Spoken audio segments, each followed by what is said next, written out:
नमस्कार। आप सुन रहे हैं द बॉलीवुड रेडियो और मैं हूं आपके साथ अनूप आकाश वर्मा।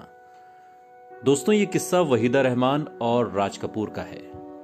जब राज कपूर को रोकने के लिए वहीदा रहमान उनके ऊपर बैठ गईं। हिंदी फिल्मों में एक दौर ऐसा था जब राज कपूर राज करते थे और वो शोमैन कहलाते थे। एक्टिंग, डांस करते तो लाखों दिल फिदा हो जाते। वो थे भी बहुत बहुमुखी प्रतिभा के धनी। 1950 से लेकर 1970 तक बॉलीवुड पर राज करने वाली एक्ट्रेस वहीदा रहमान। वहीदा रहमान ने उस दौर में कई सुपरहिट फिल्मों में काम किया। आज के इस पॉडकास्ट में हम आपको वहीदा रहमान और राज कपूर से जुड़ा एक रोचक किस्सा बताने वाले हैं। जब वहीदा रहमान के लिए भीड़ से लड़ने के लिए राज कपूर निकल पड़े थे और उन्हें रोकने के लिए वहीदा रहमान उनके ऊपर तक बैठ गईं।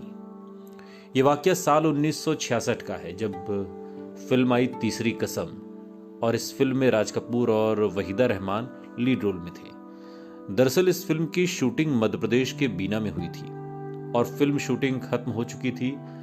बीना से मुंबई के लिए फ्लाइट्स थी नहीं और इस वजह से सभी ट्रेन से सफर कर रहे थे, जिनमें राज कपूर, उनके दो दोस्त, वहीदा रहमान, उनकी बहन सईदा और हेयर ड्रेसर वगैरह सभी लोग थे।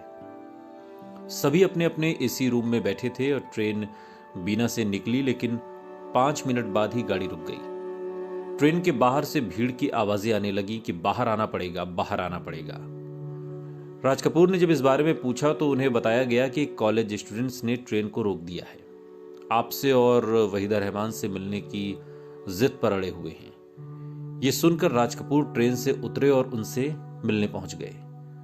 राज कपूर तो स्टूडेंट्स से मिल लिए, लेकिन जब स्टूडेंट्स वहीदा से मिलने की जिद करने लगे तो भीड़ को देखकर राज कपूर को लगा कि यहां वहीदा को नहीं आना चाहिए। उन्होंने वहीदा के न आने की बात कही और वापस ट्रेन में आ गए। इससे स्टूडेंट्स गुस्सा हो गए और जिद करने लगे, यहां तक कि स्टूडेंट्स की भीड़ ने ट्रेन पर पथराव करना शुरू कर दिया। ट्रेन के शीशे भी टूट गए। अब राज कपूर को भी गुस्सा आ गया और वो वापस बाहर उन्हें सबक सिखाने के लिए जब जाने लगे तो उनके दोस्तों ने राज कपूर को बाहर जाने से रोका और वहीदा रहमान के रूम में बैठा दिया।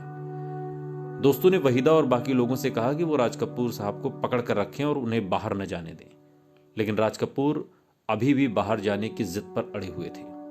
तब वहीदा रहमान राज कपूर को रोकने के लिए तपाक से उनके ऊपर बैठ गईं। इससे राज कपूर और भी गुस्सा हो गए। वहीदा लगातार उन्हें बाहर जाने से रोक रही थी और लगातार राज कपूर साहब बाहर जाने की जिद पर अड़े रहे। खैर, जब तक राज कपूर वहीदा के कब्जे से निकल पाते तब तक पुलिस वहां पर पहुंच गई और बेकाबू भीड़ को वहां से हटाया गया और हालात पर काबू पाया गया। वहीदा रहमान ने इस पूरे वाक्य को अपनी एक किताब में लिखा है और वहीं से ये किस्सा हम आपको सुना रहे हैं। सुनते रहिए द बॉलीवुड रेडियो, सुनता है सारा इंडिया।